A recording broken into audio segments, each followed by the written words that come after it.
Okay, my name is Dr. Chuck Gibson. I'm the co-developer of this ranch, which became known as Gibson Arabian Stud. The way we found this unbelievably beautiful property is that I got up into, I rode all the roads, couldn't find exactly what we were looking for, and then I rented an airplane, and I flew 500 feet above the ground, and I spotted this property. And after a lot of negotiation, we were able to purchase it. Most of the design of this house was done by Joanne. Her background originally was as a costume designer, or what's it called? Interior decorator. Well, he became an interior designer. So as costume designer, and then ultimately interior decorator. And as you can see, she did an unbelievable job in terms not only of floor plan, but also aesthetics, importing rare woods from all the world. The house was built in 1975. And during that time, we were also developing the ranch.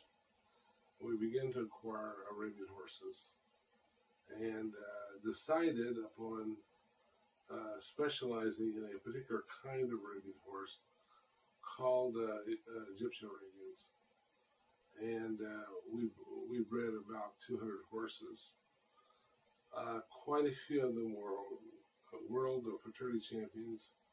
And in 1986, this ranch was responsible for producing both the Reserve National, strike that the World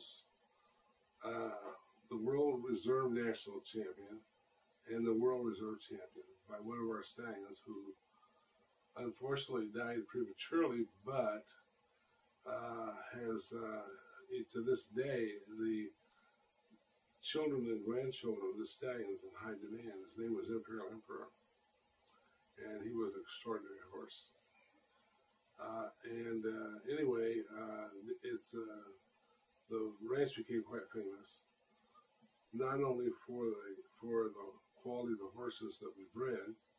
And I might point out to you that for quite a few years we had one of the finest show strings in America, and showing in all the Class A shows as well as the Egyptian event and the national shows as well. And also it became quite well known for the seminars that we put on in teaching how to breed fine horses, genetics, and also the study of animal genetics. Anyway, that's my story. Mm-hmm. I'm a chiropractor by training, and I practiced here in Sacramento for 29 years, and had one of the most successful chiropractic practices, certainly in California and maybe in the Western United States, and always had 3 or 4 doctors working for me. I had a lot of chiropractors asking me how to run their practices.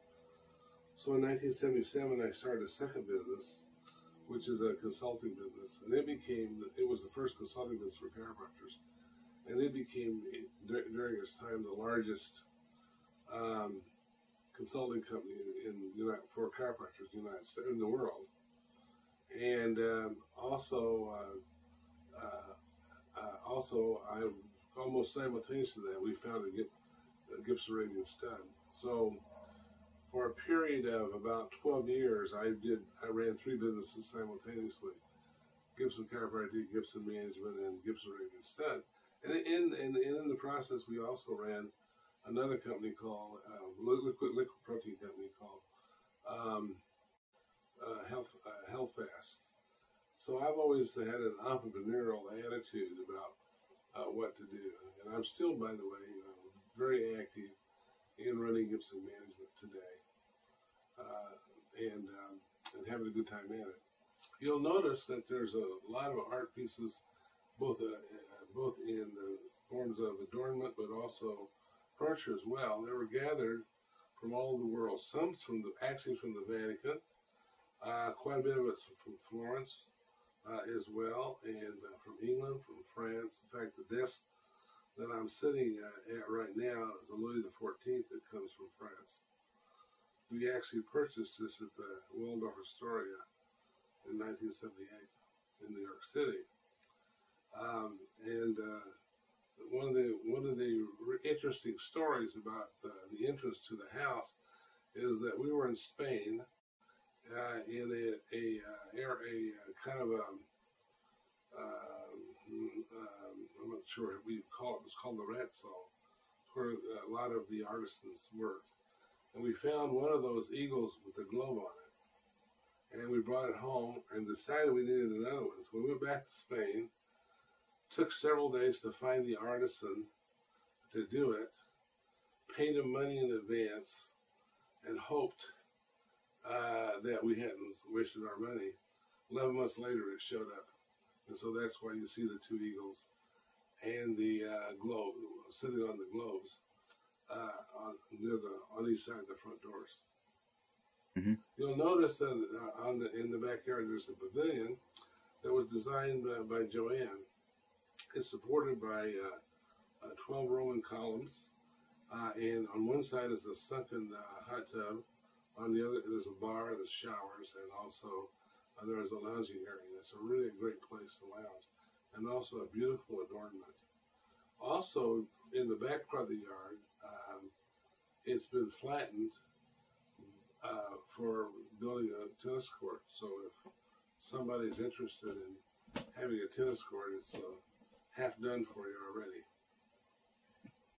In the entrance to the house is a remarkable piece of sculpture. One of the great sculptors of the 14th century was a man by the name of Antonio Canova.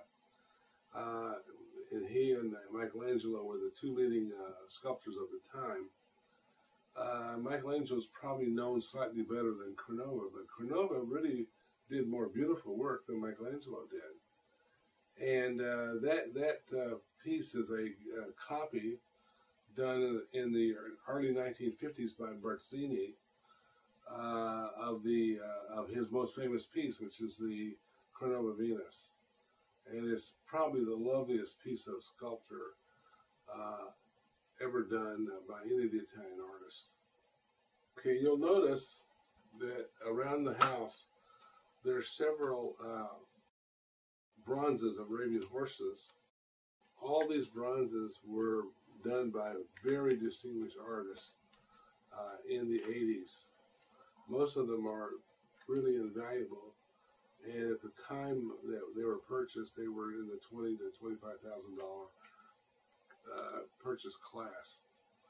So whoever purchases them are going to wind up getting some real artwork for bargain prices.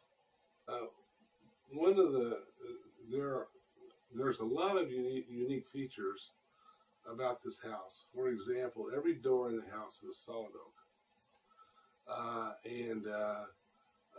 There's marble, there's beautiful furniture. But there's one room that I like above all the other rooms. And by the way, I'm sitting in my second favorite room right now, which is a den which is totally paneled and recessed oak. But it's the sun porch. That sun porch is beautiful. And it's one of those places that you can go out and sit there and just enjoy the day and have a great time. And frankly, it wasn't very often I would come home with work, and I would always go to the sun porch and do my work on that dining table out there. And I always had a great affection and fondness for that room. And that whoever acquires this house, I think will find out the very same thing. Directly above it, by the way, is a beautiful apartment and for a daughter or a son, and a beautiful sun deck also. Okay, I'm holding a picture of one of the first horses that we acquired. I flew back to Canova New York, and purchased this horse for my daughter, who became a world-class equestrian. And this horse was named Ben Nikolai. And there's a wonderful story about her mother. Her mother was imported in utero by General George S. Patton's troops that he acquired from the Germans, so so that the Russians couldn't get these horses in Poland. Anyway, she competed on this horse in the California State Championships, 12 and under, and age 11 was the champion. And because of that, I have great fond memories. This happens to be a picture of me also riding the horse Western Pleasure, and I won quite a few first place on the horse as well. My first Arabian horse was a horse called Mandaloro. His mother was imported from the desert by William Randolph Hearst. And I purchased the horse from the daughter of Zane Grey, the novelist. And this is my daughter at age 4 or 5, who was already an accomplished equestrian. As I mentioned earlier, she went on to become the California State Champion at age 11 for 12 and under equestrians, on top of which in 1986 she showed a horse that we own called Joey in costumes in 16, and she was age 16 at the time, in 16 separate Class A shows against professionals, and won 15 of the 16 class competitions. Here's a picture of a horse called Gloriata Alex Sedan, which was one of our stallions, and he produced a reserve national champion gelding, as well as a number of other Class A winning horses. Here's perhaps a better picture of him taken in the front yard of our home. Here's another stallion called Magicha, and that's the chestnut stallion, and he was a great producer for us as well. And the one on the and this one right here is a picture of Imperial Emperor as a 2-year-old, and he was so popular at that age. He had we booked 50 mares to him for his when he was able to stand at stud at age 3. This stallion is the one that produced so many world champions, in addition to the 2 national champion or world champion stallions that I spoke of earlier. His name was Imperial Emperor. He was a great horse.